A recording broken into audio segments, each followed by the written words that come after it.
Nice. Oh, wait a minute. I didn't, well, eh, whatever. I didn't do it is the first stream in some time that I did do an audio or connection test before I started, which could very well be a bad omen, but whatever. It's late and I'm tired today, and I think the title of the stream will reflect my current mood. So, as I said also in the Discord message, it is what it is. You know?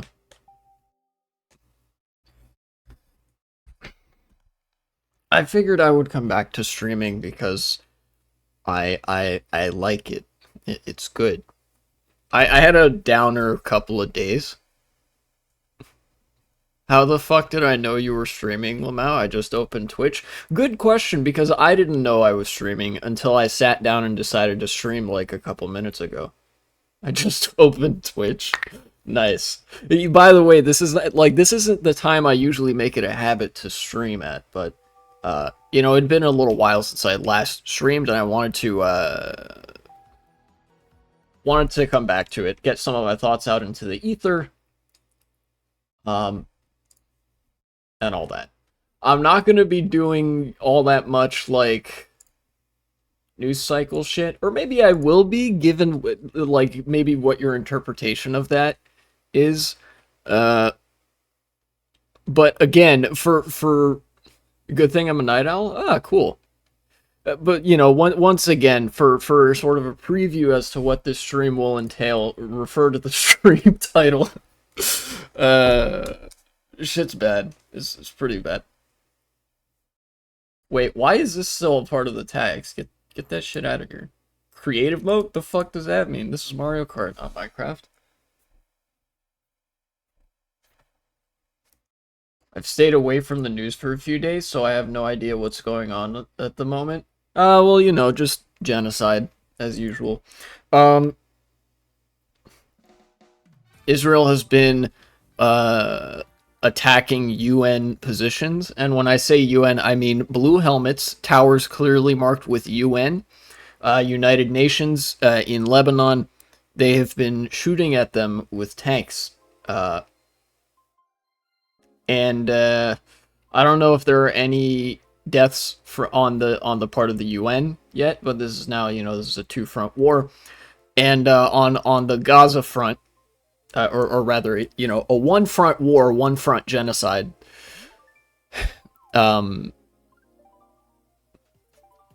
In Gaza, no food has gotten in for about 2 weeks. They don't have food in Gaza. They don't have water in Gaza.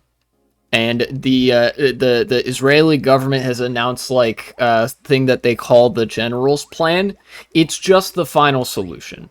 They're gonna take it in stages, but the first stage is that they're going to issue a quote-unquote evacuation order. In fact, they already issued it for northern Gaza. Nobody really heeded it because Israel is going to bomb where they evacuate to anyways. But then they're going to clear out northern Gaza, occupy it, and cut off all the aid to anybody that's left there. And now you might say, wow, that's similar, that sounds a lot like what Israel is already doing. And you would be right, because they're already doing this. The General's Plan, as it's called, is really just a formalization of what they always intended to do, which is to either expel everybody from, either kill or expel everybody from the Gaza Strip. And they don't really care what the consequences apart from that. Good luck to pro-Israel people. Yeah, trying to justify that. The only other people who've ever shot at UN peacekeepers are like the Congo. Been doing it for years. Yeah. Yeah, Israel has been like, it has been a slow burn of deprivation in the Gaza Strip vis-a-vis Israel. But now it's like, okay, the election's coming up. We really want Trump to win. And such, even though there's really not much indication that Kamala Harris would be especially stringent with her demands on Netanyahu. If her recent campaign strategy and public appearances have been any indication, it's really grim. And the fact that like it's been 2 weeks since aid last got into the northern Gaza Strip makes me rethink what my estimate was for the amount of people that had been killed. Reason Netanyahu wants Trump to win because he wants to provoke the West into a war with Iran? Yes, that is exactly why. Because Netanyahu is a fascist and an ultra-nationalist, and, as you say, a fucking psychopath. And Trump, being also a fascist, whether it be ideologically or of convenience, will be much more friendly to that kind of expansionism than a liberal, even though I will get to my issues with the liberals in America momentarily. It is true that they don't necessarily want to immediately start a wide-ranging war in the Middle East. Appetite for war is pretty low right now, and also liberals usually don't want to nuke the world. You know, that's typically not what they're known for. Yeah.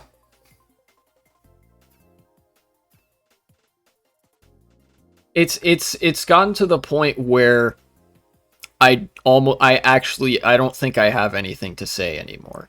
Anybody who's aware of what's going on already knows everything that there is to say about this, all the ways in which the Western world has failed, all the ways in which the United States especially has failed, given that Israel is our attack dog, and we've been refusing to tug on their leash.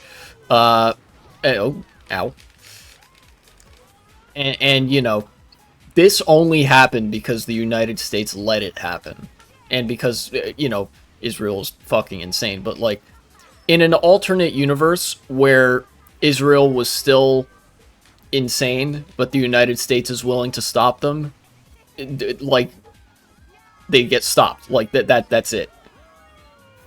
And you know, fucking, like I said, I don't have a whole lot to say there because I'm a very, like, this is one of the issues where I feel so exasperated because like, the Republicans just want to glass the entire Middle East, right? And the Democrats are willing to glass the entire Middle East if Israel says we want to glass the entire Middle East. Like, that's the political discourse. I can't deal sometimes. Funniest thing is that there was a time when we did keep Israelis, the Israeli government in line whenever they tried to destabilize the region. From the 80s onwards, we kind of just let them do what they want. That's the thing. It's even more recent than that. In the 1990s and 2000s, the United States was conditioning aid on them, like, acting a certain way and like, following through with that. In the 1980s, when Israel invaded Lebanon, the reason that they pulled back is because Ronald Reagan, at the time the US president, called the Israeli prime minister, if I'm remembering right, and said, all right, listen, fucko, you're going to pull out of Lebanon right now, otherwise you don't get another dollar from us. And you know what happened after that? Israel pulled out of Lebanon. Because Israel knows that the US is its only lifeline. You know? Recently what's been happening is that you know, we've gotten more and more Zionist, like, ideologically Zionist leadership. Joe Biden is to the right of Ronald Reagan on Israel-Palestine. This is very much a, like, more recent phenomenon. Even Obama was like, you know, obviously not as good as any of the presidents in the 20th century, but, like, was not entirely permitting of Netanyahu to just do any and everything. Yeah, you know it's bad when even Ronald Reagan is acting as a fucking voice of reason in the Israel-Palestine conflict, right? Which, like I said, at this point has just devolved into a genocide, you know? And wouldn't you know it, I have to work for these people, the Democratic Party, I mean. Like, and I say have to. I've been volunteering with them for a little bit. You know, there's a number of progressive orgs that work with the Democratic Party or that are part of the Democratic coalition, and, like, man, you have no idea how hard it is to go into a phone bank being like, all right, I'm going to argue for this Democratic candidate, knowing full well that said Democratic candidate is ideologically okay with, like, the Holocaust too, this time against Arabs. Like, damn. I kind of, like, I was kind of glad my role didn't involve much speaking today. I've heard Obama's second term was mostly just a Republican one, aside from right at the end when he tried to get as much shit passed as possible. The only argument, yeah, they aren't Trump. Yeah, basically. In a number of ways, yeah. And yes, Obama was a very right-wing, he was very much to the rightward end of the Democratic Party. You know, he wasn't very good on union issues, wasn't very good on... well, I mean, the Democrats are absolute shit on immigration now, but Obama, for the time, you know, not very good on immigration. You know, tried to have it both ways on queer rights, very, like, permissive of business interests, because obviously that's what liberalism is. Yeah, in a lot of ways, it was very much like a neoconservative Republican president in office. Because that was the Clinton brain disease, and that is the disease that Democrats still suffer from today. The brain disease of, oh, I know, our political strategy should be, we can be Republicans better than the Republicans. Like, dog, what? You know, the Republicans are a Nazi party. What you're saying is that we're better at doing Nazi shit than the Nazis. Like, they have to know, and in fact, they do know where that leads. Not all of them are stupid. Most of them are not stupid and are just kind of like, don't give a shit.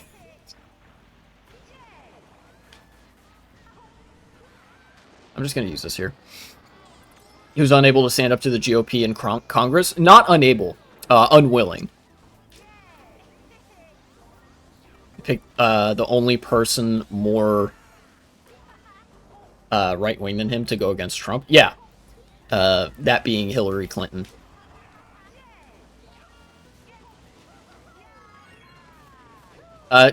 Many people might not know this if they don't have, like, an intimate knowledge of American politics to some degree, but Barack Obama was elected with a popular mandate in both the House and Senate.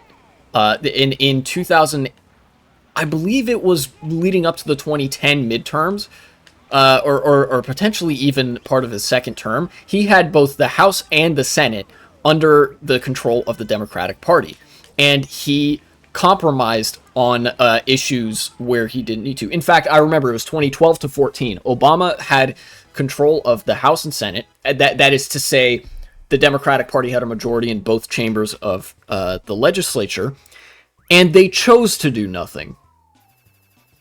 That was a choice. They could have just rammed all the shit through that they wanted. They controlled both the executive branch and the legislative branch.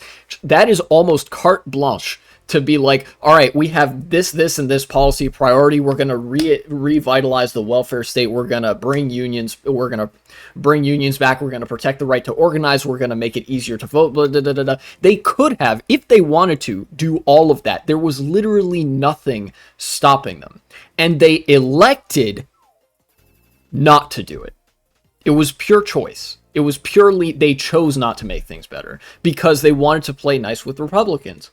Because they, I don't know, fucking Democrats will shit themselves over the prospect of doing something without the approval of literal Nazis. Like, I would say I don't get it, but I do get why they do that. I don't like it, and I would not do that. And in fact, it is a skill issue, but I do understand what it is that makes them do that. Republicans still had a few brain cells to try to put one of the only moderates of the party left, and they paid the price for it. What are you referring to? Romney or McCain? Because Mitt Romney, I assure you, was not one of the moderates of the Republican Party. In fact, Romney, he was not a moderate at the time that he was running for president. Trust me, I remember the presidential campaign. He is basically a religious extremist. He's a Mormon, which is like a niche American branch of Christianity, and I mean American. Like this religion started in America.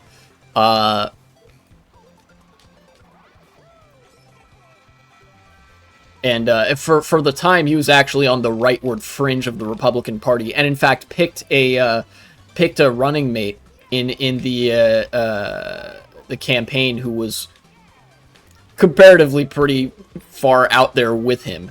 Yeah, what I'm saying is, even by the standards of the 2012, isn't he to the left of the modern GOP? The entire GOP from 2012 is to the left of the modern GOP. You know, what I'm trying to say is that, like, when we talk about moderates, moderation only exists in the context of, well, the political climate in which said moderates exist. Moderates nowadays are, well, the moderate wing of fascism, where, like, we only do a little bit of election denial, right? Mitt Romney, by the standards of 2012, was not a moderate. Fascism was not a part of the discourse in 2012 and 2011 to 12, right?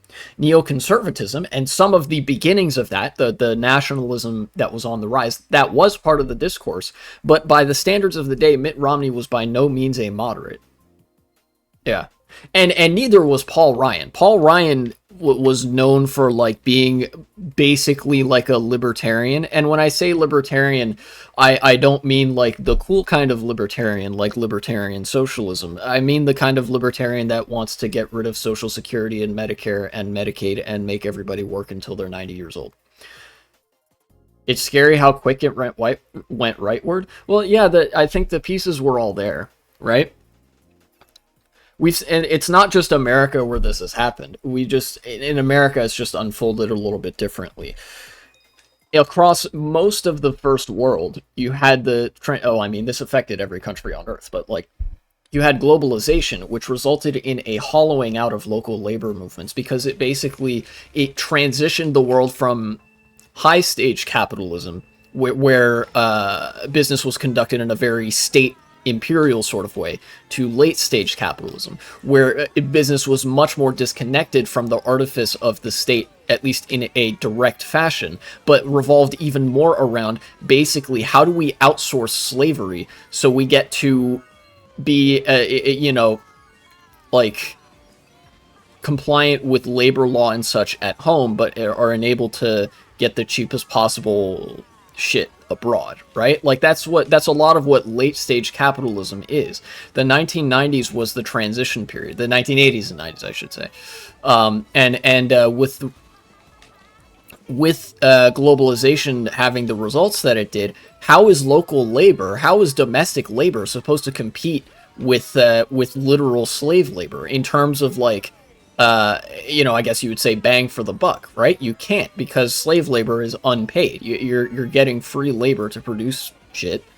And as a result, companies have all been outsourcing jobs, and there's been a hollowing out of union power because all their jobs are getting outsourced. And as a result, labor rights and inequality, labor rights have backslid, and inequality has skyrocketed to such an extent that even in the year 2010, so, like, long time ago by political metrics, inequality even just in 2010 was worse than inequality in the Gilded Age leading up to World War I, an age infamous for its inequality. And inequality has only gotten worse since the year 2010. You know, in this climate, this is all to set up how does that rapid shift to right-wing populism happen? Well, it's because at the time that the right wing decided to go do this, like, phony populism shtick, they were the only populists on the scene. You see, liberals are an anti-populist faction. Liberalism is an anti-populist ideology. It produced the crisis. It is the institutions which produced the crisis. The fascists saw an opportunity, and the newly radicalized, contingents of neoconservatism, to capitalize off of distrust, well-founded or not, a lot of it being well-founded, of the late stage capitalist dystopia that had newly been built as a result of globalization. They literally just pointed at, the inequality and whatever, and gestured vaguely at the declining quality of life, and said it's because of migrants and Jews, and they don't want you to know, blah blah. They did a populist narrative like that, and the only reason that they were able to do that is because there was no left counter narrative. There was no, like, there were no socialist parties or socialist movements in the discourse saying, no, actually, the people that they're pointing at are just as exploited as you. Look how little they're getting paid. It's all these rich fucks that own the businesses that are, hoarding all the wealth and not letting you get your fair share from work that everybody is doing. And the reason that there are no socialists in the discourse, the reason that leftist antithesis in the narrative doesn't exist is because liberals have prevented it from existing by systematically shutting out the left and shutting out socialists. The militant anti-socialism of liberals is the greatest tool of fascists to seize power. Without that, you get a socialist movement to counter the fascist movement, and fascists can't stand up to it. The fascist narrative relies on there not being a counter-narrative because it's the flimsiest possible form of populism. It is only well-suited to go up to the institutionalist narrative. Very dense, but I hope that functions well as an explanation for how the Republican Party so quickly shifted from being neoconservative to being fascist. And that is because the only ideology in the discourse prior to that was liberalism, be it either from the Republicans in the form of neoconservatism or from the Democrats in the form of neoliberalism. And both of those ideologies are much more friendly to fascism as a concept than they are to socialism as a concept, because fascism does not threaten the foundational tenets of neoliberal and neoconservative ideology. Fascism is not a threat to capital as a class. Socialism is. Yeah, the important thing is just that what I'm saying is, like, you can draw a line from A to B and it makes sense. It's like if you eat raw chicken, get salmonella, and the salmonella tells you to keep eating more raw chicken until you cure it. Yeah, I mean, kind of. Very funny way of imagining it, and, if you memorize that as, like, a mnemonic or whatever, sure. Yeah, they caused the problem and then sold the problem as the cure.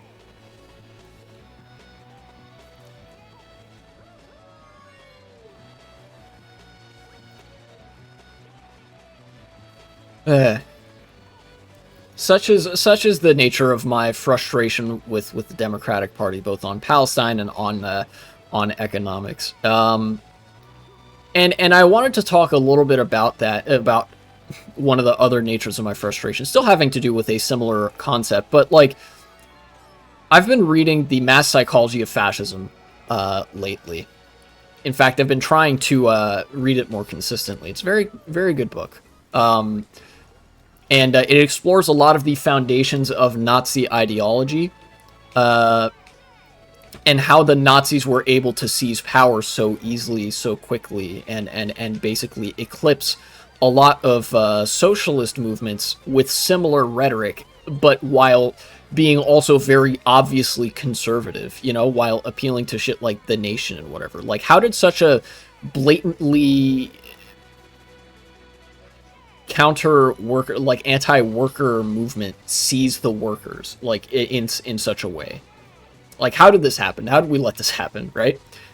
And what they explain is that, a lot of their opposition, aside from the communists, which were, like, tankies, and therefore more close to fascism than a lot of liberals even were, a lot of the opposition that the Nazis in Germany faced was either not opposition. The conservatives worked with them, mind you. There were a couple of nationalist and conservative parties that worked with the Nazis, that were, allied with them.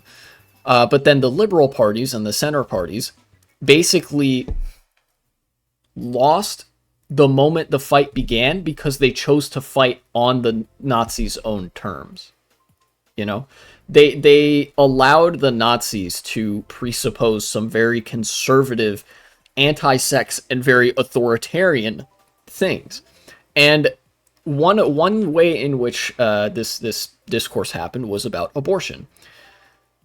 If you can believe it, the discourse about abortion today is a verbatim copy of the discourse around abortion in Weimar Germany in the early 1930s, complete with the conservative talking points about the sanctity of life, and and the liberals going to the line that oh, women have the right to control their own bodies, and but still centering the discourse around the concept of the family.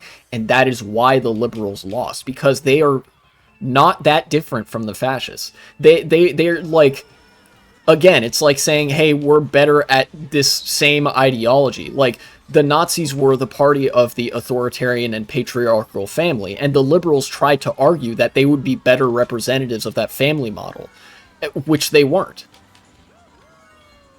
You know? And as a result, because the discourse was only limited to, like, oh, women have a right to control their own bodies, like, because it was phrased as a women's bodies thing, and not just like a broader sexual liberation thing, because liberals were opposed to that, and still are, they were always going to, like, lose that argument to the Nazis. You know?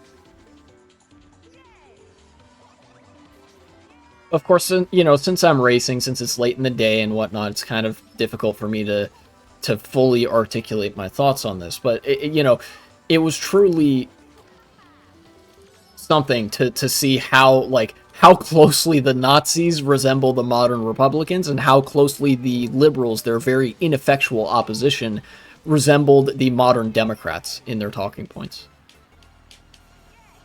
Same theme repeating itself over and over again. It reminds me of Harris saying she'd establish a bipartisan thing. Yeah, that's right. Like, why vote for the half-assed version where you could go for the real thing? Yeah, if the Democrats are marketing themselves as 50% Hitler and the Republicans are just Hitler, why would you vote for the Democrats? Like, they're saying, hey, we're 50% Hitler, and the Republicans are saying, oh, we're 100% Hitler.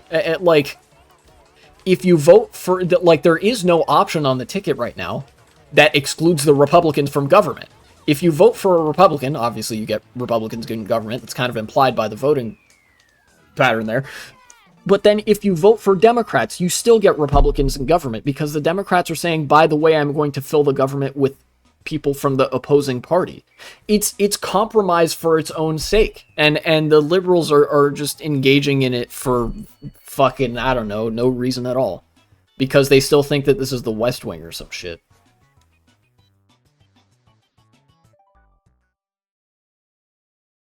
I've never been more convinced that the Democrats are a psyop, Lamau. I have at various points considered the same thing, and in a way they are, but liberals also just fucking suck at politics. Like, they are so goddamn bad at it. Like, I can explain, like, the sort of psyop-y elements of the Democrats, and that is because they're a liberal party and whatnot, they're also a party of capital. But as I mentioned, liberalism is in a time of crisis right now. You know, capitalism is not resulting in any meaningful quality of life increases. The inequalities are numerous and widening. Like, and capital is panicking because, you know, consciousness around those facts are developing, and that threatens them. There's a natural sort of political and class-oriented consciousness that rises as a result of inequality in capitalism when things get desperate enough, you know? And capital, seeing that, retreats into reactionism to guard themselves from the advance of this consciousness, right? And Democrats are not a party of the worker. They are a party of capital, as are the Republicans. So Republicans turn to fascism, and liberals also turn to fascism just by accident. Republicans turn to fascism on purpose. Liberals will reach the same conclusion, the same endpoint, completely by accident, by still trying to appeal to the small businesses. The vanguard of fascism, by the way. You know, trying to have it both ways, trying to center their narratives around the middle class. Again, another vanguard of fascism. By attempting to appease the wealthier components of their base, because they are a party of capital, they are going to accidentally their way into fascism. In fact, in many ways, they already have. Look at how, you know, they treat protesters. Whenever, like, the protesters aren't perfectly in line with all the rules ever. Like, look how like the Biden admin behaved and issued statements on the pro-Palestine protesters.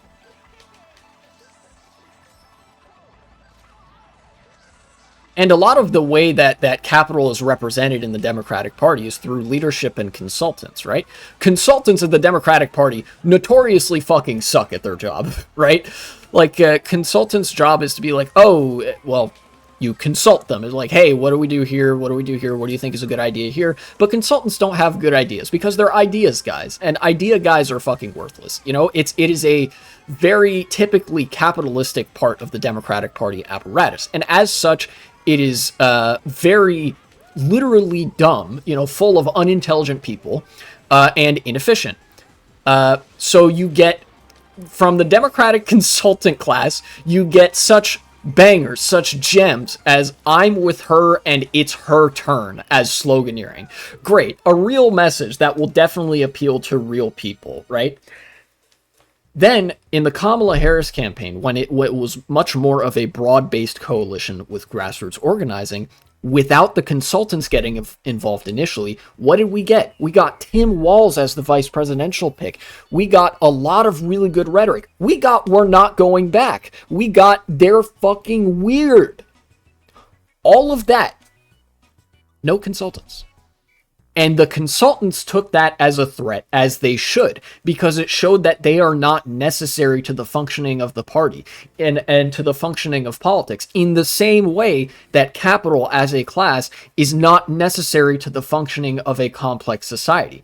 And they felt threatened by that. So, after the DNC, when Harris and Walz were, like, fully incorporated into the Democratic Party apparatus, all the young talent, all the socialists, all the progressives, all the people that were spur of the moment coming up with really good speeches, really good appeals to populism, or at least pseudo-populism, really good lines about how fascist the Republicans are, not just Trump, but the Republicans, all muscled out because the Democratic consultants wanted to keep their jobs. And to them, they would rather run a bad campaign and lose than allow socialists and progressive activists at the grassroots level to run their campaign and win.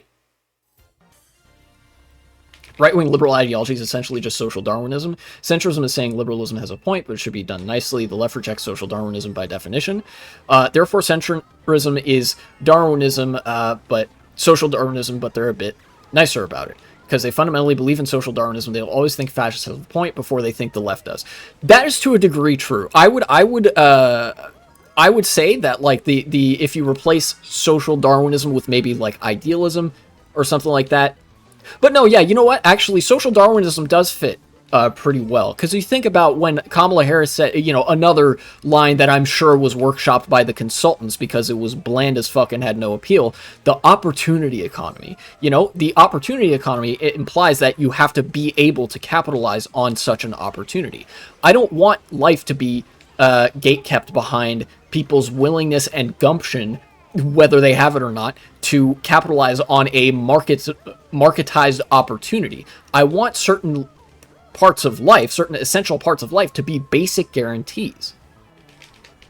And because fascists are more extreme on that, because they are closer to the logical conclusion of that ideology, like you said, centrists will always cede ground to fascists before they cede ground to the left, because the left threatens that core ideology. Oops. Hence why Macron points to the far right instead of the left, who actually won. He thinks the far right has more of a point than the left do. Oh yeah, Macron is definitely more friendly to the far right than to the left. Yeah, survival of the fittest.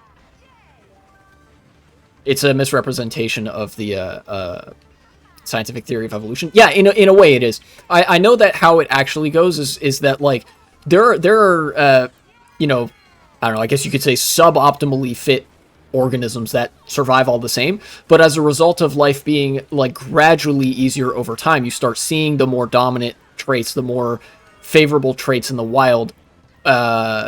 You know, like, over time things change to that effect. It's not like oh, if you don't have glasses, you fucking perish, or something like that, you know? It takes a lot of time for that to be borne out, and it's not like the whole survival of the fittest thing is contingent as much on the environment as anything. It's like you said, it's just kind of it's a reductive shorthand that has some utility, but is often used to misrepresent the theory.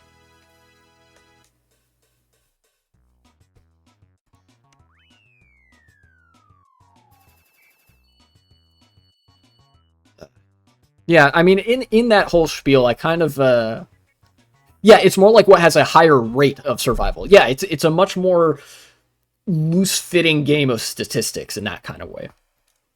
But in in talking about all that, in going on that long spiel, I kind of got at what I was initially wanted to talk about, which is just that, like, dog, fascism is fucking everywhere, dude. Like the Republicans, fascist. The Democrats, moderate fascists, because they're liberals. And socialists represent, at best, a bit player in politics. And you look at international politics, it's much the same thing. All the conservative parties have basically folded into fascism and ultranationalism, and a lot of the liberal parties, most of them, in fact, have kind of done the centrist partisan, not partisan, compromise shtick, where they're more interested in compromising with fascists and ceding ground to fascists than they are to coalition building with the left, because the left threatens them. It's getting way too meta. Yeah. Humans being altruistic means more humans survive. That's a fitter option than anti-sociality. Oh yeah, that's true. But people who rely on a survival of the fittest kind of logic don't actually care about the survival of humanity, because it's like a if they actually pursued that logic, if they were smart enough to pursue that logic to a humanitarian conclusion, they wouldn't be using that logic. You know? It's kind of like you would only say that as a thought-terminating cliche to imply that it's justified for, I don't know, weaklings to die or some anime villain shit. The global political scene is just lurching to the right. I honestly don't know if there's a way out of it. There might be a way out of it, there might not, but there's always a way through it. Remember that after World War II, there was a massive explosion of social democracy, and in fact, revolutions and reforms of a left-of-center character happen quite frequently. In fact, if anything, a fascist takeover of various governments in the world would only accelerate the trend towards a leftist sort of counter response in a historical sense. It's better if you can achieve such a thing before the fascists take power at all. But when fascists take power, they are an all-consuming destructive force that will basically, like, I think I've laid this out in some other streams, that fascism is like a raging wildfire that consumes itself and destroys everything around it. Eventually, fascism runs out of fuel and it starts making life worse for a lot of people, to such an extent that there's no really getting around that, right? Eventually, things will be bad enough that people will start blaming the fascists instead of the liberals. When fascists have been in power for long enough, now they are the system. They are the status quo, And fascists are pretty well suited to take and maintain power even for a time in a liberal system, because they're quite similar ideologies. We're on borrowed time. The fascists want to call us one of the worst mass extinctions in Earth's history, which we won't survive. Unfortunately, that seems to be true. The more research we see about the subject, the more it does seem like we are headed to the worst case, even worse than the worst case scenario of climate change. And to that effect, even I think the moderate wing of fascism is preferable to the full force of fascism. The Democrats will at least mention climate change as an issue that exists, which means when push comes to shove, they will do something about it. And when I say push comes to shove, I mean like large swaths of the United States start becoming unlivable. When climate change becomes as much of a threat to liberal ideology as socialism does, they will act. Fascists are too dumb to act, and quite frankly too bloodthirsty. Fascism in the United States, as well as everywhere, takes on a very distinctly religious character. And in the United States, because the predominant religion is Christianity, it is heavily influenced by that. So a lot of American fascism, especially, is centered around a sort of doomsday prophesizing, as was a lot of conservative Christianity even before it turned openly fascist. it truly is like fascists want the world to end because for them it would be, you know, the end state of the fascist mythos of bringing about a heaven on earth. In order for heaven on earth, in order for the rapture to happen, we all need to die. You know? Liberalism, however, being the more moderate wing of fascism, is a more secular, comparatively, movement, and it usually does not subscribe to anything even remotely as insane as, like, doomsday prophesizing. A lot of climate deniers just want the world to burn down. Yeah, it really is that simple.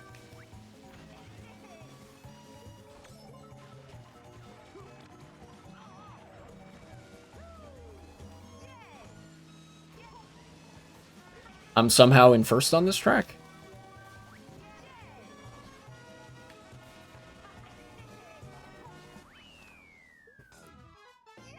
I've been racing pretty good so far, despite what I'm talking about. They took my damn fingernail from me. MK Wii Addict, welcome back to chat. They took your damn fingernail. That sucks. I'm sorry you lost your fingernail. You can have one of mine. Sorry, I had to. You know, I got fingernails. Not particularly big ones. I chew on my fingernails sometimes. You know, nervous habit, but it'd be that way.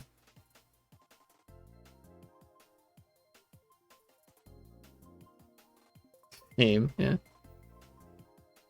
I've been actually, lately, I've been pretty good at kicking nervous habits, you know? I don't chew on my nails as much as I used to. I don't sort of itch and pick as much as I used to, and pinch and whatnot. Which is nice. And I say, you know, it's nice. It's mostly nice because there's not the nervous feeling there that would lead me to do that. I think a lot of my nervousness used to center around a lack of surety and self-confidence or whatever.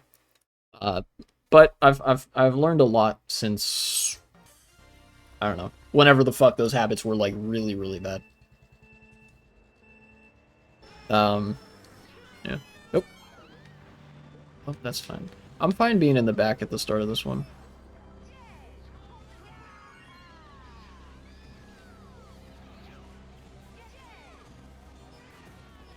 Yeah. Tried stopping and it never worked. It's not something that you can just stop, you know?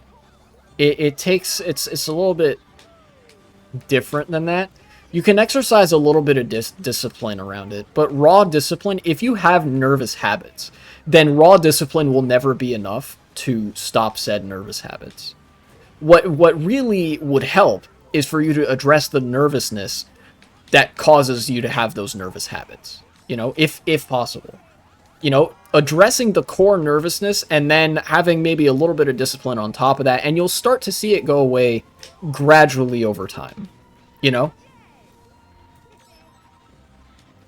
And it's not something to necessarily feel all that bad about either. You know, half of I think the nervousness that comes around with nervous habits is the insecurity that, like, you're the only person that feels that way. And plenty of people have nervous habits of, like, chewing their fingernails or whatever. I mean, there's a reason that it's a running gag in a lot of movies, that when characters are really scared or, like, nervous, they just fucking chew their fingernails, like, rapidly, you know? Yeah, it's normal. And I think that, you know, paradoxically, understanding that it's normal and nothing to really get so worried about helps it stop. And it helps it go from this giant thing in your mind to just a little bit of a nuisance that you're like, fuck it, whatever.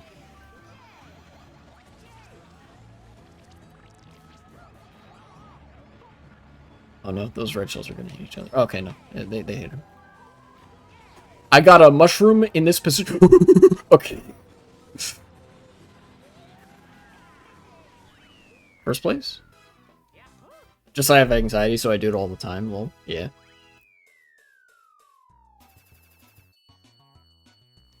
Only plus 26 for first. You know, whatever. So close.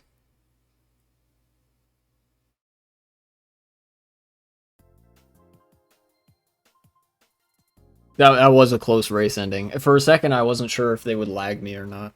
But then I remembered that I'm the one that gets lag starts frequently, so lucky me.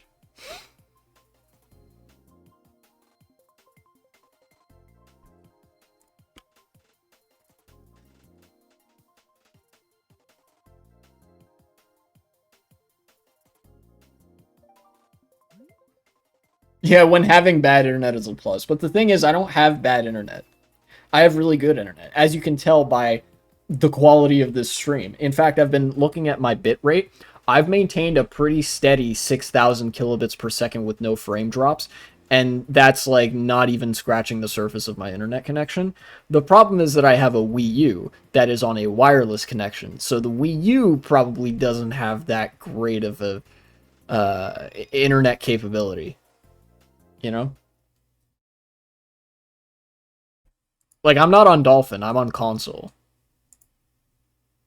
Still got my Wii U from fucking 2012. Twisted Mansion. Oh, this is my first time playing this as a custom track.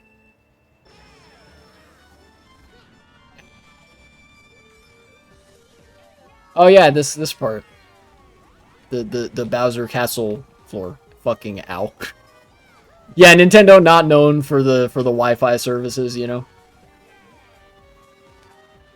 That is a genius fucking fake item box placement. A trap after my own heart.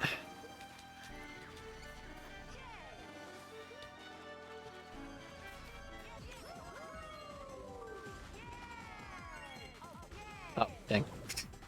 The star barely wasn't enough to get me up there. Oh, this is a little shortcut. Nice. What's up, Riku? How'd you do that? Well, I don't know. I shouldn't be going all like, why did you do that? I might have been like moving around a bit on his screen, but on my screen I was driving pretty straight and he just swerved into me. Yay, ground mushroom.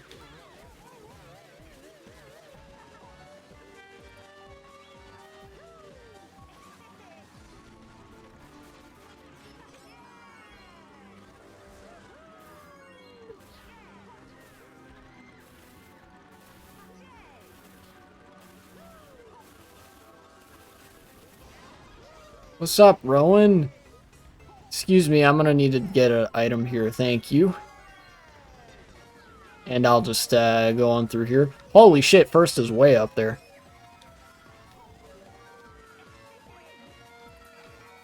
Oh my god.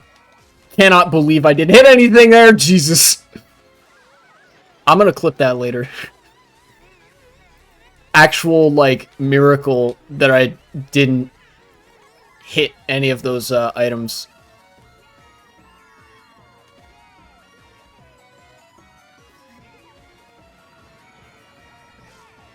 Oh yeah, sometimes it's a like genuinely good strategy that you get, like, if you get rolled in the first lap, or like you know, you're in a back spot going into lap 2 and 3, you get power items and stuff. Although unfortunately I had I got messed up right at the end there, so such was my fate.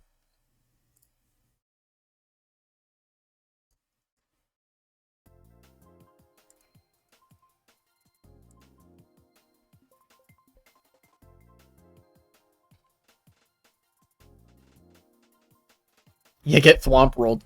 That track that's a good first attempt for like porting that track into Mario Kart Wii, I would say. But it has some issues still.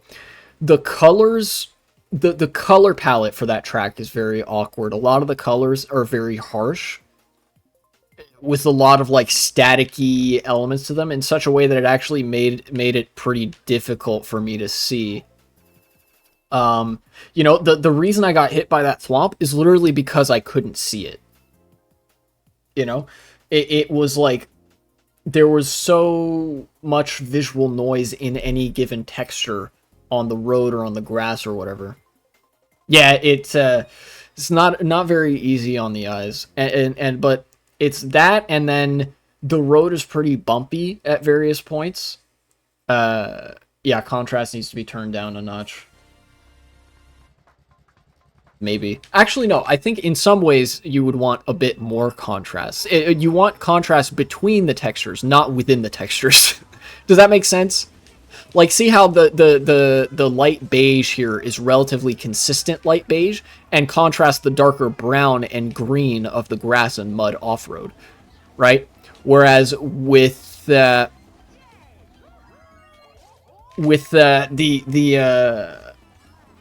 Twisted Mansion custom track, it was like there might have been a pretty good amount of contrast between the road and the off-road, but in the road there was a lot of contrast. Like, imagine if this beige had a lot of contrast just within itself, and it looked kind of garbly and gravelly and stuff. You know, every texture kind of looked like that. And then, you know, like I said, the other one is just the bumpy road.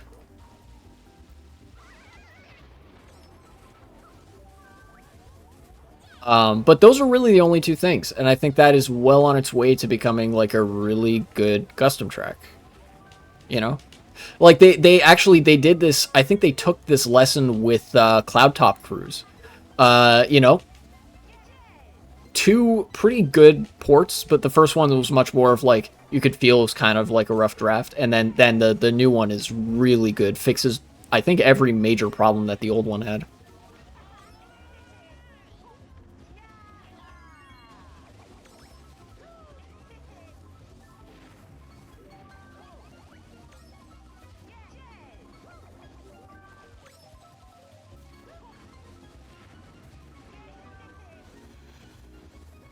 Ah, a blue shell. Lucky me. How that's crazy. I got that guy with my back trail after he got blued. And I steal first place. Thank you. Very cool.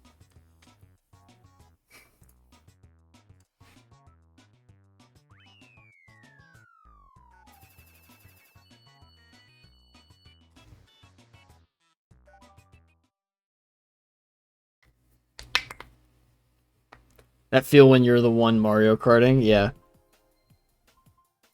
I usually don't like to be that guy. I like when I get a cool snipe or whatever, but I usually don't like to just Mario Kart somebody.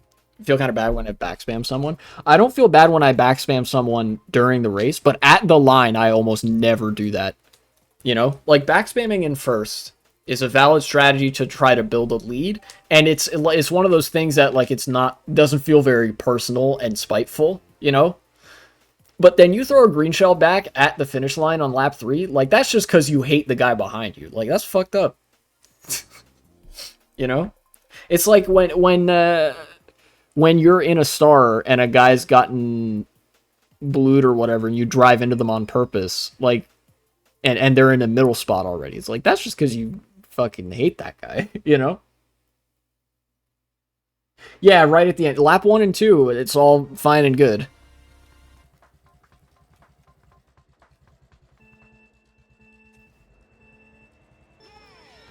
This is very much a front-running track. We'll see what comes of this.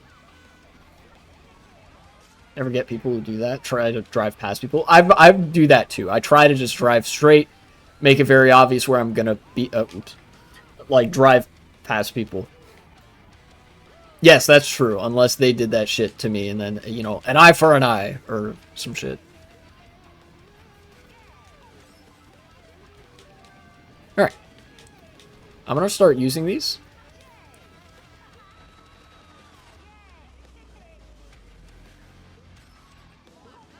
Yeah, took the box on my screen. Sometimes that box gets left there, even when people get it.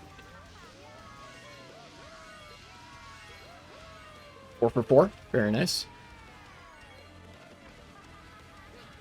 These little guys are a nightmare to avoid sometimes.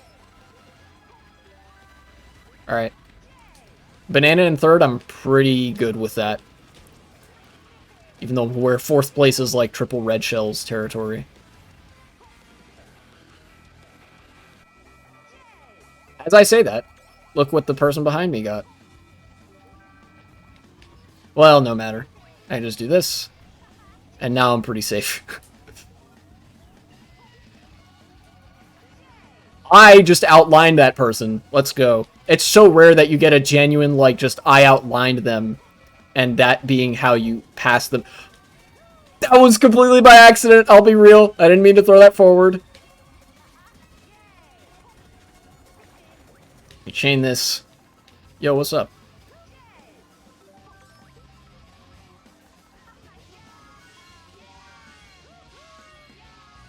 Ah, 3 for 4. Not bad. Didn't hit those guys. That's really good.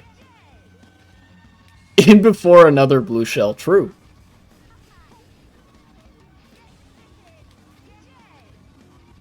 At this point, I think I actually... Yeah, even a blue shell wouldn't stop me. Let's go. That was just... Apart from the sloppiness on lap 1 where I just fucking fell into a hole. That was just some good-ass driving.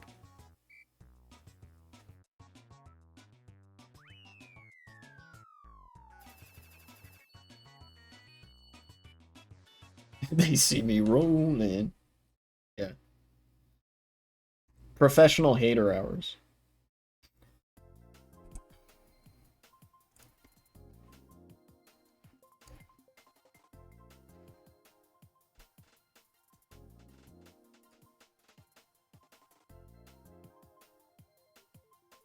I got my Halloween costume recently. That's something nice. That I had been looking forward to.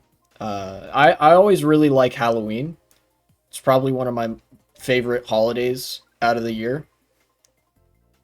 You know? Or vacation, whatever the fuck people want to call it. I like Halloween way more than Christmas. Same! That's honestly mostly because of Club Penguin. Hey, whatever the reason, man. I like Halloween. I like dressing up in costume, so I always try to think of something cool. You know, you just kind of go nuts with candy and whatever. And it feels like a much more free and open holiday than Christmas. You know, it's I'm gonna get weirdly, yeah, fucking commercialized ass holiday, which of course everything is to an extent in the United States. But honestly, I'm gonna get a little bit like academic and political with it. Part of the reason I don't like Christmas is because of its obsession with the patriarchal family unit. You know, with the Christmas tradition and the family tradition of Christmas and whatever. Like, fuck tradition, honestly.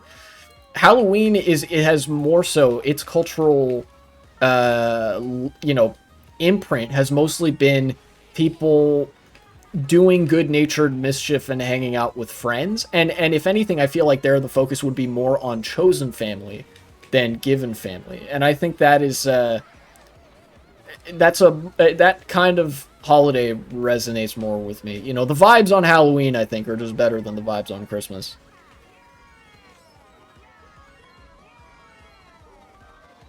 And also, I'm not a fan of gift shopping. I'm not very good at it, right? Because in Christmas, like Christmas time, they're supposed to be like, oh, haha, you know, it's almost like you gotta hide what you're getting from from your family and friends or whatever. Just ask them, you know?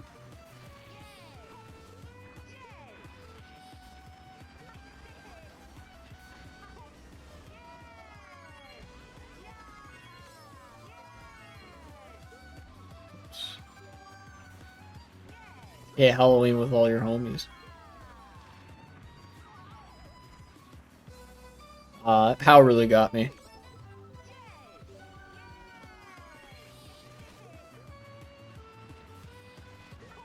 Christmas, you're forced to kill a few billion trees to send soppy fake cards to family you never speak to. That's true.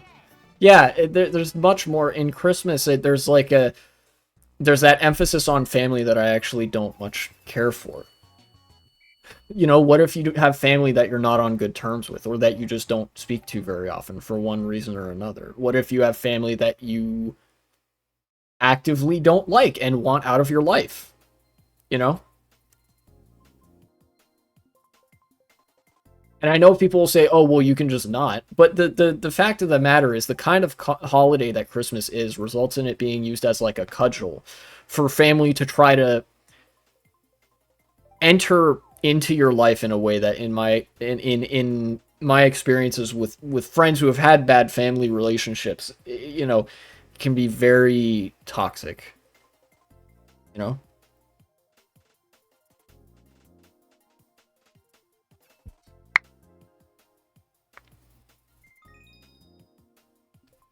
But yeah, that's about it for the Christmas slander, I suppose. Most of the things that I don't like about Christmas revolve around the degree to which it's become an integral part of very patriarchal and authoritarian social norms. And as a way to like reinforce those norms, often, like I said, as a cudgel and at the expense of people who might want to distance themselves from the more traditional structures, who might not have a very good relationship with them or the people that represent them.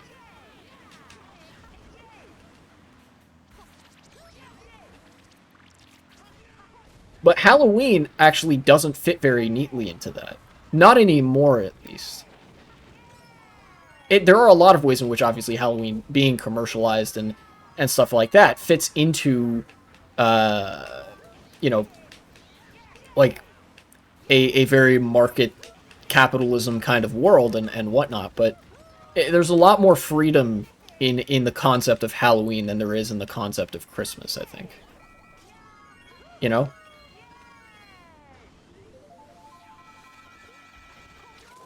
Yeah, you know what? I didn't even think of that, but you're right. I think that's probably why the right wing went to they're trying to take away our right to say Merry Christmas. The left, like, oh, war on Christmas kind of stuff. That's probably why they did that, because for them it was the perfect embodiment of conservative ideology in leisure time, or in like outside of like outside of work or the typical political discourse and whatever, right? Whereas Halloween actually is a pagan holiday and has roots, granted, in societies that were patriarchal to various extents and stuff like that, but it was not the very Christian coded kind of patriarchy that we're familiar with now.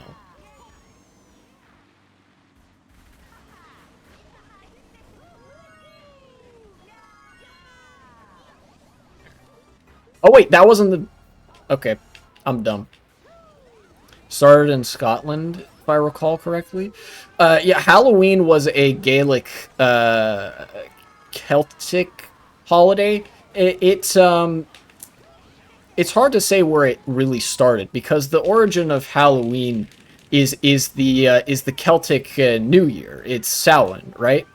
Um, and it was like it was present in what at the time was like the Celtic world in terms of like tribal associations. So that would be like modern day Galicia, modern day Brittany, and Scotland, Ireland, Wales, and the rest of the British Isles before they were like really pushed out by like the Saxons in those like series of migrations and stuff. Um, yeah,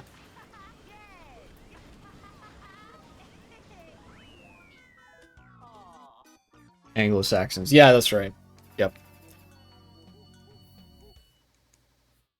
And then when the religion that the Celts really when the druidic, I guess, religions came into contact with Christianity, a lot, yeah, Christianity kind of adopted that holiday.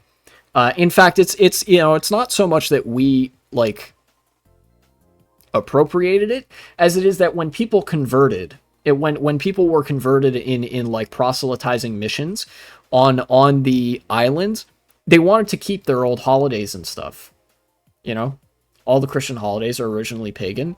Yeah, because religion is not like Christianity wasn't the first religion, so most holidays and religious concepts in Christianity have their origins in other pre-Christian religions and societies. Yeah, yeah, celebration of fertility, paganism, celebration of the new year, and you know, winter solstice stuff. Yeah, that's right.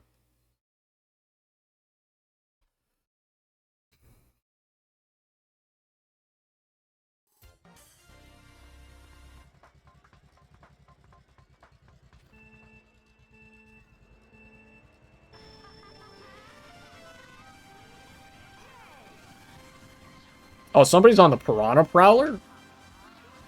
What a G. Got a draft. What the...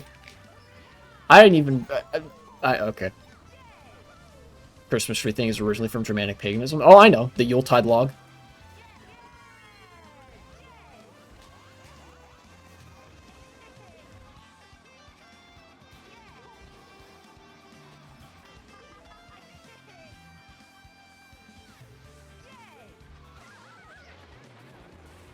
Yeah.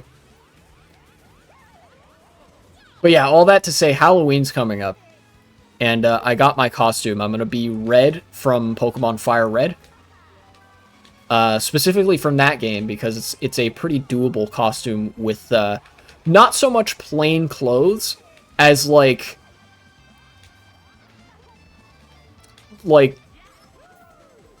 slightly more than plain clothes, but like stuff that you could wear outside of it being a Halloween costume, if that makes sense. Right? Like, I did this when I dressed up as Silver from Pokemon a few years ago for one Halloween, where I just kind of tried to get clothes that, as close as they could, resembled Silver from Pokemon Gold and Silver, because at the time I had long red hair. I used to dye my hair red, because I like red as a color. You know, big shocker. Nobody can believe this. And so Red, or not Red, Silver from Pokemon Gold and Silver has red hair. And he has a pretty simple outfit, just a t-shirt, jeans, and like a fleece jacket. Probably just have a few beers, listen to music on Halloween. A perfectly valid way to pass the time. Oh no, I got lagged this time. Wah.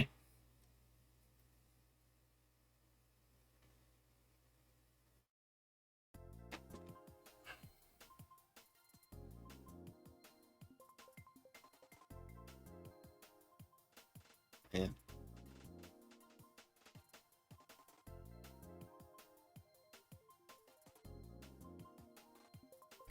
Yeah, the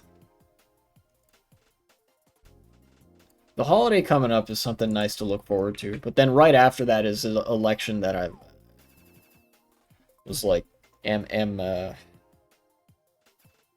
dreading.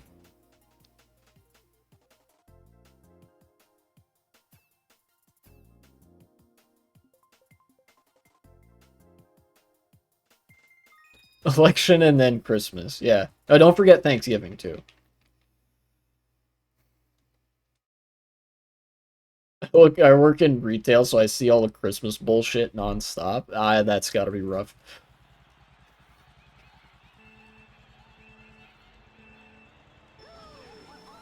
In the UK, we don't celebrate Thanksgiving. Well, yeah, I know that, but I'm in America, so there's Thanksgiving between the election and Christmas for us, which is another family-centric holiday that I'm not really as big of a fan of.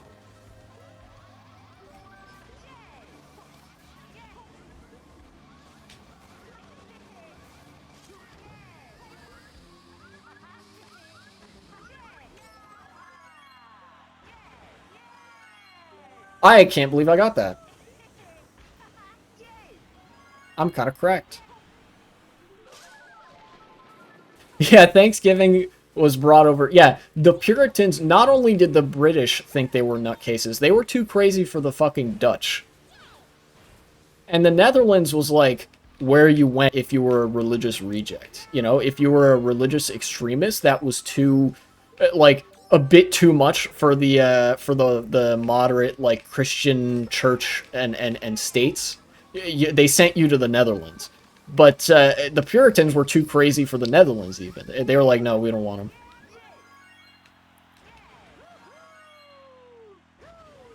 Yeah, 2 for 2. You can get the low trick, though.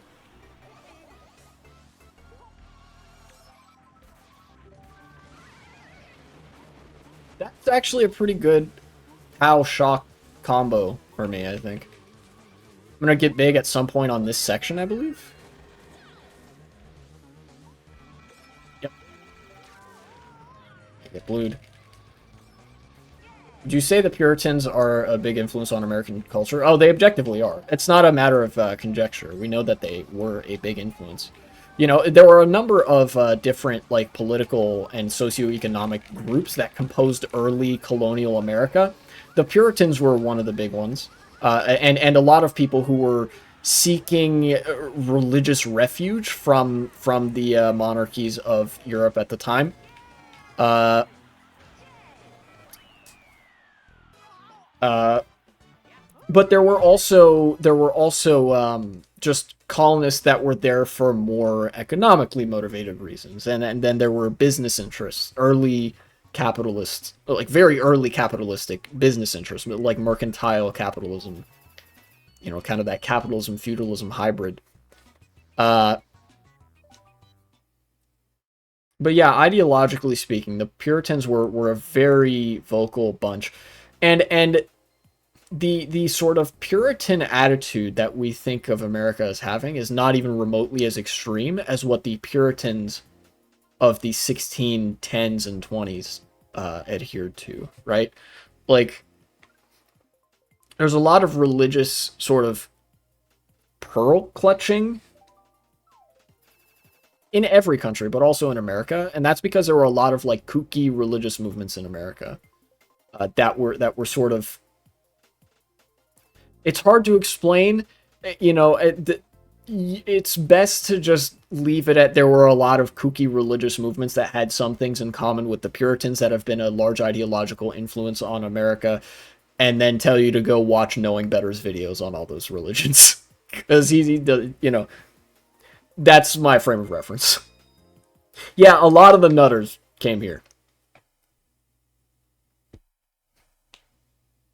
You know, like, you know, you're free labor, so that could be convenient to us, but we also don't want you, like, agitating the British crown too much, so we're just gonna say, like, yeah, go build a house in the New World or something. Sure, do that. Plant the British flag there, and, like, you're good. We won't bother you, because, you know, you're not bothering us. And now it's the most powerful country in the world? It sure is. And now we're the ones exporting the nutters. A lot of, remember, a lot of the Nazi eugenicist ideas were borrowed from America. Yeah, it's come full circle. Yeah. You know what's interesting? You could almost view that as like there's a little bit of a parallel between what late stage capitalism does and what that very early mercantile capitalism did in trying to expel the most problematic elements to maintain the stability of the empire, right? Like, I've described how in late stage capitalism, basically a lot of the business interest revolves around how do we have slavery without getting in trouble for having slavery, you know? But of course, back then, slavery was legal. So it was like, well, these guys present a threat to our imperial projects and ambitions and stuff.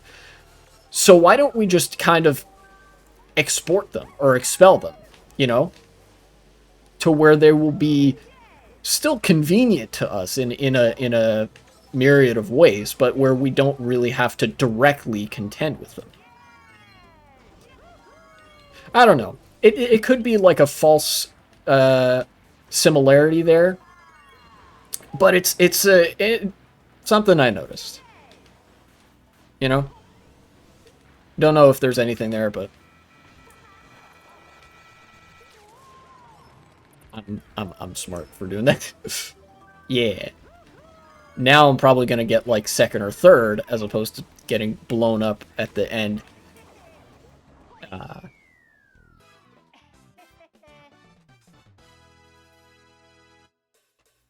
I'd say there's a point in there. There probably is. I haven't read enough about mercantile capitalism to know, but yeah. Yeah, as it gets threatened, it tries to revert to its base form or whatever.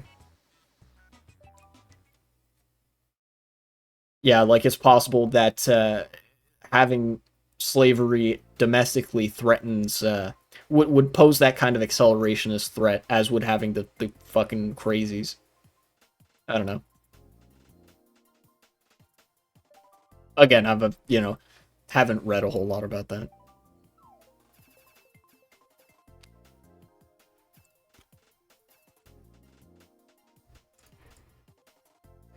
Oh yeah, here's what I want what I wanted to mention earlier. What the point of me saying that fascism is everywhere in politics is that it's kind of like the only topic nowadays in politics, if that makes sense, right? You could think about any given item in the news cycle, and it revolves around fascism, right? Like the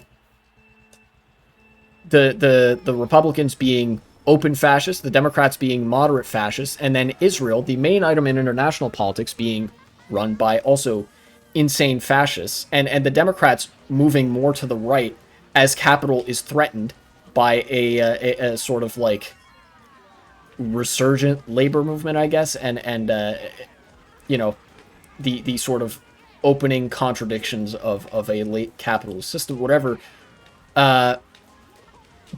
There's a weird, like, ideological singularity that we're kind of heading towards. In a way, it kind of, it to me, it seems like this is a necessary consequence of a material dialectic going unresolved, right? Where you have these two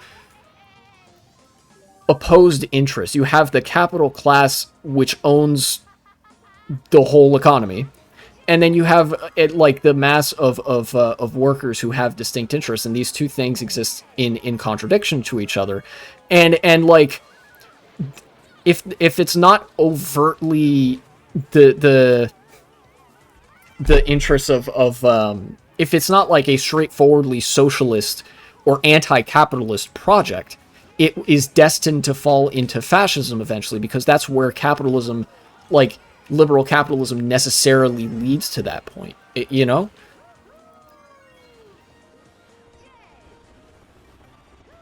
Like, the Democrats are moving to the right on immigration now. They've been more or less accepting on social issues other than that, but like, because they're a party of small business, and because there's also a big business influencing them and whatever, and all the inroads that capital has to the Democratic Party and whatnot, it's only a matter of time before capital gets afraid enough to like to turn the Democratic Party into something that, again, like the 1990s and such, would be very difficult to distinguish from the Republicans.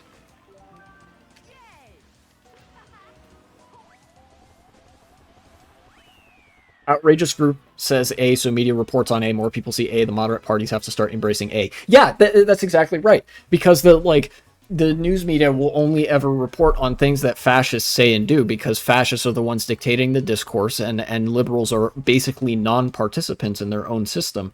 And like, as a result, that gets normalized, and a lot of the reason that it ends up being reported in the media in the first place is because it is in the interest of the capital class to do so. The media could be reporting on just as much important shit, but they there are decisions made on like what to write articles about, what not to write articles about, how those articles ought to be written. We all are familiar with like the passive voice kind of language. There's a lot of editorial decision making that goes into curating what gets reported on in the news. Intellectual cartel. It's not even really an intellectual cartel so much as it's a business cartel. You'll notice a lot of capitalists, and I mean that as in their class affiliation, are dumb as fuck. A lot of intellectuals, the people who are out there writing academic texts, the people who are out there doing research on like in the social sciences, those people are socialists, or at least have the critical thought capability to sort of introspect on the failings of a liberal system, right? And would be somewhat critical of capital. The cartel that we're dealing with here is just a business cartel, an extremely large and extremely normalized business cartel. you know?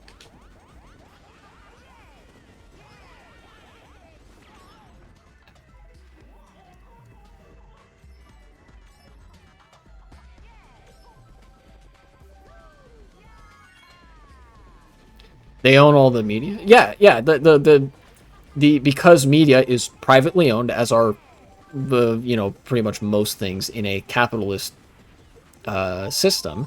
The media is owned by the capital class, which is a driving force in politics. Thus, every news outlet has that kind of ideological bias.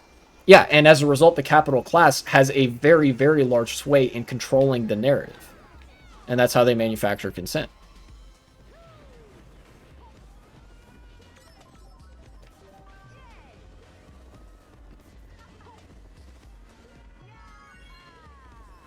I don't want to use these 2 mushrooms yet. I know it's possible there's going to be a shot.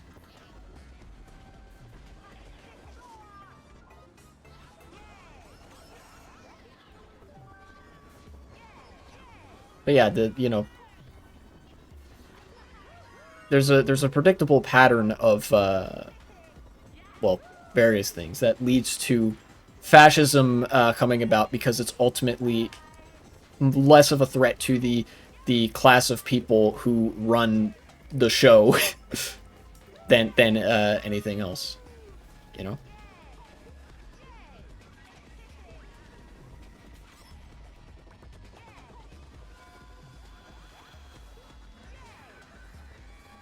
I'm just gonna throw this. And it's kind of sobering to look at as well. There are various ways in which I could make the connection before that, like, liberals are the moderate wing of fascism, or whatever, where we would see how they would coalition build very frequently with the right, how they would dip their hand into police brutality whenever it was convenient, especially with the pro-Palestine encampments and protests and whatnot, and how they treated Black Lives Matter and how they obsessively tut the left, when the left are the ones doing all the hard work for the liberals in politics. But there's a sort of idealist foundation of liberal belief and liberal thought that like inherently leads to fascism. And this is why I think it almost might be more correct to flip that phrase around and instead say that fascism is the extremist wing of liberalism. A lot of fascism is just the essentialistic and spiritual idealist characteristics of liberalism taken to their logical conclusions. You know? The sort of anti-material framework.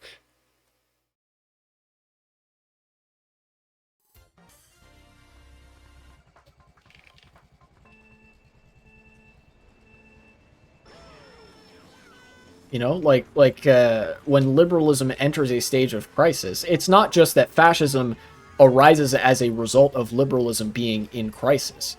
It like liberalism becomes fascism. When it descends far enough into its own reactionism in a bid for self-preservation, right?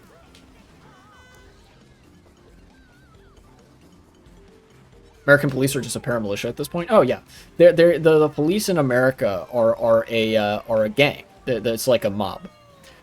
In fact, if you ever see the movie Departed, I don't frequently make like movie recommendations or whatever, but The Departed is a really good movie, and it's directed by it's directed by Martin Scorsese, who is known for making a lot of mob movies. And sure, there's a literal mob in that movie, the Irish Mafia, the Irish mob,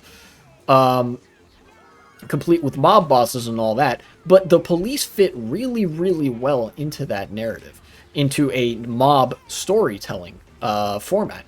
And I think the reason for that is fundamentally police are a mob, and that's why Scorsese, in his typical mob movie, mobster movie style, is so good at portraying the kinds of motivations and social dynamics that exist in the policing system. Yeah, the mob and the police attract the same kind of personalities of people. So does politics. I mean, politics is very idiosyncratic in the types of people it attracts. The dark triad. True. Leffen moment, I guess. I'm gonna use one of these just to get ahead a little bit.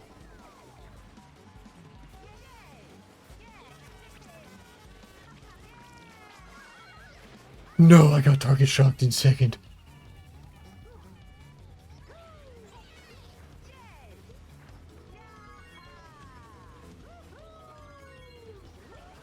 It always happens on this track that there's one person that gets way ahead.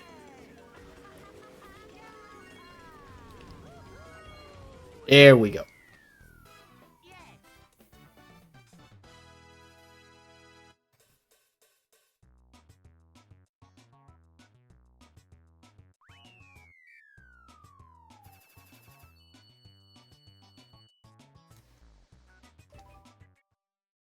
Guessing after a certain point, the obstacles prevent any kind of shells hitting them. Probably something like that. This track is also one of the more difficult ones, aside from the blue one, yes. Dino Dino Jungle and Bowser Castle Wii and Bowser Castle 64, very similar in that respect, that there are enough turns. Red Shells have a really difficult time on those tracks, and there's not a lot of places to make up for lost ground. You saw in that one, the only major shortcut is one that can be trapped and target shocked very easily. So it's kind of hard to catch up if you're in the back, because that just presents an opportunity for whoever has the shock to use it. But if you're in the front, then you get a breakaway pretty easily, because there's that much more of a maelstrom behind you, and the difficulty increases exponentially for the people behind you relative to yourself. You have more room to build a lead than most other people do on that track to catch up. And that's not necessarily in the kind of way that I would be critical for of a custom track having, but it's like there's a certain kind of track that's like that. You know, certain Nintendo tracks are like that.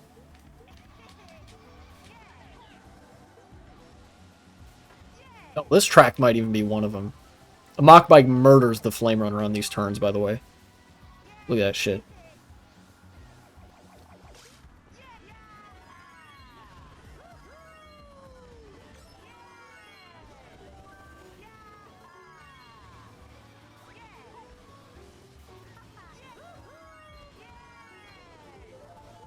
Mach Bike has the best drift in the game by far. I think the Bullet Bike has slightly better drift than the Mach Bike. But yeah, aside from the Bullet Bike, it's Mach Bike tightest.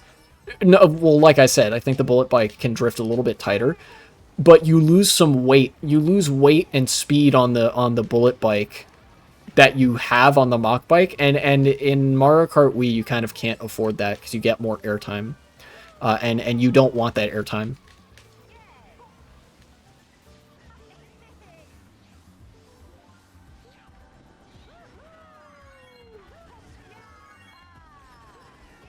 Yeah, sometimes hyper tight. In a way, the Mach Bike is a pretty unique sweet spot because it's tight drift that is also relatively easy to build mini turbos on. I've raced on the Bullet Bike in some other streams, and I've found that it's actually like kind of difficult to build a mini turbo on the Bullet Bike in situations where I would otherwise be able to with the Mach Bike.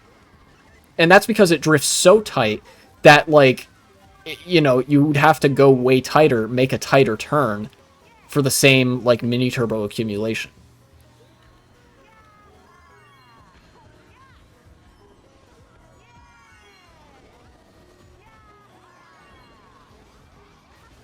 I use this here, and I steal second.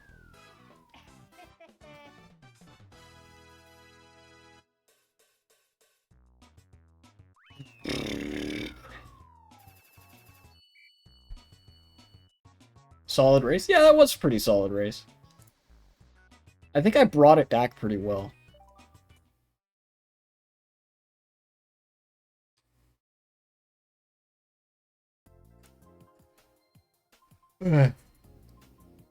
Ultimately, I don't know. I kind of, in a way, I kind of don't know what to make of the next few years. To my mind, this election is only going to be the difference of a few years before a fascist takeover of the United States, assuming the Democratic Party keeps making the same mistakes, which they've shown time and again that they're unwilling to learn how to navigate a political system, the political system in which they live, because, you know, liberalism being the ideological order of the day, they are non-participants in their own system, more inactive than active, etc. You know, basically what I'm saying is, like, unless the Democrats embrace populism, fascism in the next decade is basically inevitable. But as I outlined, I think the Democratic Party is actually okay with that. You know, there's been sloganeering from the Democrats about democracy is at stake. I'm tempted to believe that they don't actually believe that, but I think that's the more charitable interpretation. The more realistic thing to me could potentially be that, like, the Democratic Party, you know, party insiders, do believe that democracy is at stake, but they don't actually care that much, you know? Not enough to win, anyway, you know? Because if you wanted to win, if you cared about safeguarding democracy and taking an active role in preventing a fascist takeover, you would be coalition building with socialists and trying to use the power of the institutions available to you to muscle out the fascists. You know, it's like, it's the paradox tolerance. How do you have a democracy when you enable groups to participate that are openly hostile to the concept of democracy? You can't do it. You have to excise those groups from the political system. You know? But yeah, Democrats don't want to do that, and they're also drifting closer and closer to the edge of fascism themselves, at the federal level, at the very least, and so as a result, it's like, you know, I think it's only a matter of time. Not very long either. But I guess to inject a little bit of a silver lining, like I said, fascism burns itself out pretty quickly. And I think in the United States, people have a comfortable enough standard of living that the shock from the incompetence of the fascist will be that much more felt. You know.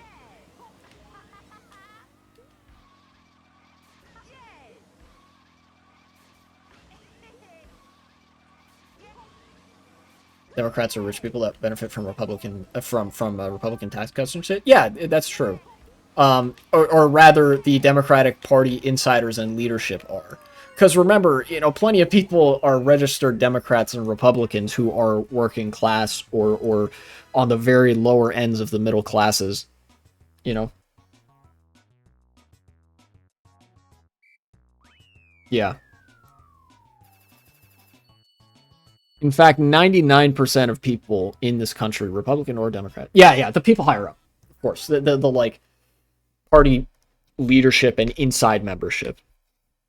Yeah, they're fundamentally like, they've been offered actually at a couple points now. There's been the choice of socialism or barbarism. Would you rather win with socialism? Would you rather take the road of advancing towards socialism and win? Or would you rather stay the centrist course and edge towards fascism and lose? They take the centrist course that edges towards fascism because like, socialism presents a threat to the bottom line, presents a threat to the capital class that gives the Democratic Party a lot of money, and that is basically the sole reason that a lot of their politicians are in power. I could name actually a couple off the top of my head who are only there because of the donor class. Yeah.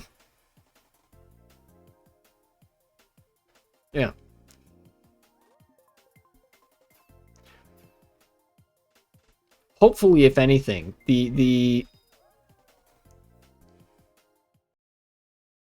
the Democrats will stop. I don't know. Look, I don't want to inject some hope where it's not warranted. I don't want to set expectations unrealistically high. I don't want to disappoint anybody, right? I'm gonna, you know, I've sounded like a broken record enough. You guys, you know what I think of whether or not, like, at this point, anybody who watches me regularly, you know my opinion on what gets us out of a crisis of fascism and liberalism, and like why it exists and what doesn't get us out of it, you know?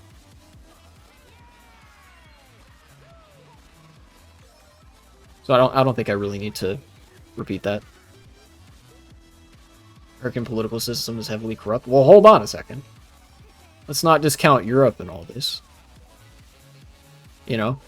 Have you seen some of the polling data about the approval ratings and projected election results of Nigel Farage, the Reform Party, and the Conservative Party in the UK? You know, things are not very good over there either.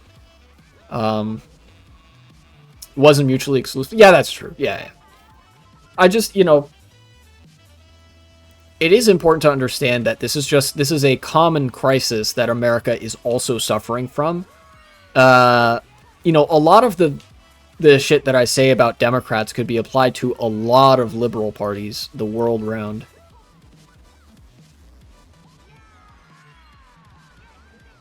But in America, there's actually not a it's a first past the post system. So the liberals are all that the socialists really have to vote for when it comes time for the election.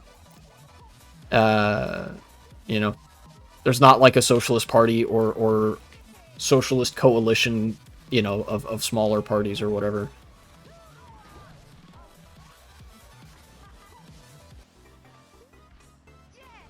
Raj is about to be transplanted into the Tories and take them over. Is that real? Or is that just you're joshing me? Because I was gonna say, like, yeah, there are alternatives. They just they can never really gain power. No, it's real. Fucking wow. Conservatives being better at coalition building than liberals because they're all willing to just be Hitler. The Tory membership want Farage. Oh shit.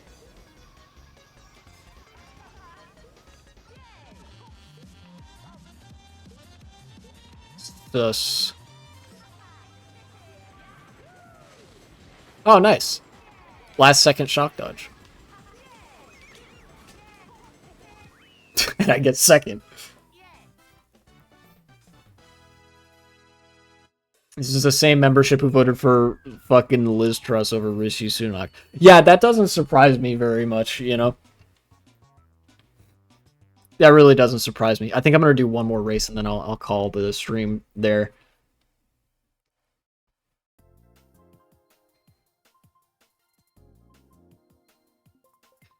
And, you know, I think... I don't know if my thoughts have been terribly well organized this stream. I might come back to some of the stuff next stream. Either way, I don't think there's going to be any segments out of this. I just wanted to stream to get back in the groove of it. Fuck. That's kind of how I feel today, right? Like, I'm reading the mass psychology of fascism, and I was like, okay, you know, fascism is sexually repressive and authoritarian. We know this. And then, oh, what's this? The liberals chose to fight the fascists exclusively on their own grounds because the liberals were also repressive and authoritarian, only to a moderate extent, and, you know, were permissive of the interests of capital and opposed to the interests of socialists and the working class. And, oh, what's this? The only socialist representation in the discourse was the fucking Soviet Union, which was also fascist. Great. And then, you know, Hitler versus 50% Hitler 2024 edition. Like, what if 50% Hitler was a black one? It's like, well, okay. Media are gonna take advantage of Labour being neoliberals, get Farage, and then 2029 we get Prime Minister Farage. I can see that pretty easily coming to pass. You know, conservatives destroy the economy, say, like, hey, if you really cared, you would make these concessions that destroy the economy. Liberals give up without a fight and make those concessions. Conservatives are like, these fucking idiots destroy the economy. Vote for us.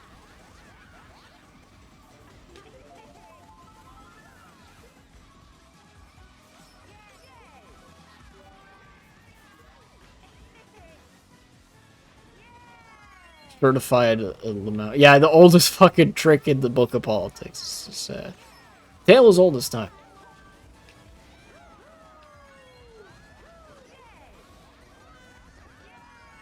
Alright. I didn't fuck this part up this time. That's good.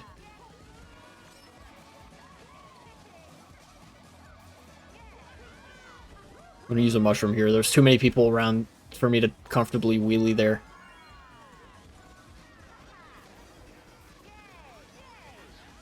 If I just hold this wheelie, I'm fine. And this. What's up, Luigi? That's not gonna hit me.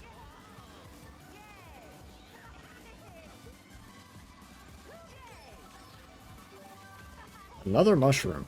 I think I know what I want to do with this.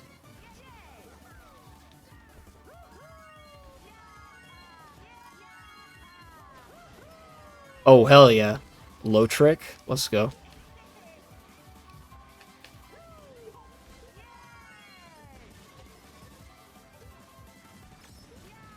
The main takeaway is that appeasers are the scum of the earth? Oh, yeah, for sure. It's like, you know... It's like, you know, fascists are going to kill us all, and liberals are going to get us all killed by letting the fascists kill us, by way of appeasement. That's like, fucking great. Cool.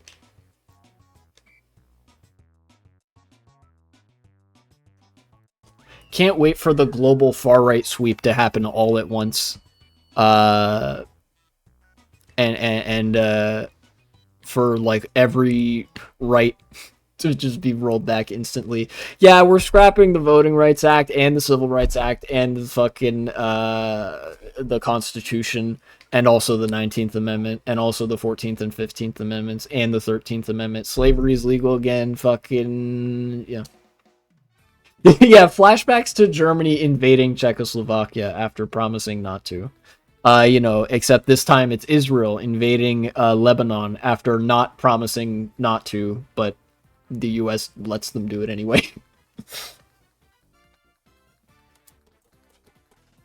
Yeah.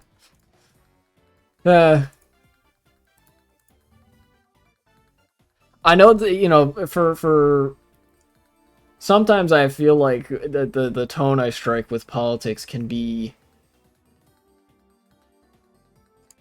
very dissonant. You know, like, I'm talking about a fascist takeover and how we're all gonna die, and I'm laughing. You know, you're laughing. Fascists are going to take over the government and kill all queer people and put, like, immigrants in concentration camps, and you're laughing. It's like, okay, yeah, I am laughing. What, fucking, you want me to cry? You know? Like, what else am I supposed to do, right? Yeah, same reason that nobody... Wait. Oh, yeah. It's the same reason that nobody gives a fuck about climate change. Who wants to save the world as it is right now? Yeah, it's like, fucking, oh, we're gonna die? Well, life was shit anyway, so I don't care. Yeah. Anyway.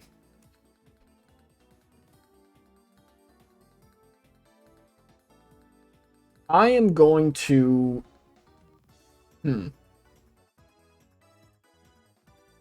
I'm not gonna raid anybody this time, because I had something else I wanted to do tonight. I think that involved watching a stream at the very least. So. But I'll be back soon enough. I don't have that much to do tomorrow. I might even be back tomorrow. We'll see. Anyway, thanks for watching.